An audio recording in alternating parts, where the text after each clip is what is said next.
காட்டினா தேவனுடைய காரியத்துக்கு எப்படி காட்டுவ? அதான் கொஞ்சத்துல உண்மையா ஜெபம் பண்ணுன்னு இருதயத்துல ஒரு உந்துதல் வந்துச்சுன்னா அந்த இடத்துல ஜெபம் பண்ணு.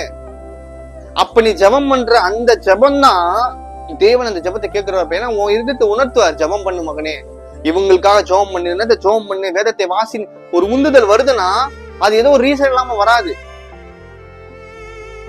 அந்த ரீசன் என்ன அப்படின்றது அது செகண்டரி.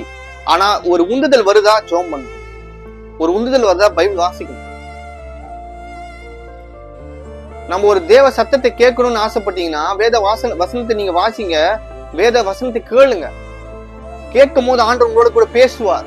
அந்த தாகம், வசனத்துக்கான தாகம் இருக்கணும் உங்ககிட்ட, அந்த வாஞ்சை இருக்கணும்.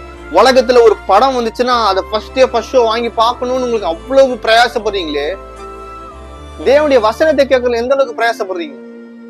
தேவனுடைய சத்தத்தை கேட்கறதுக்கு எந்த அளவுக்கு பிரயாசப்படுறீங்க?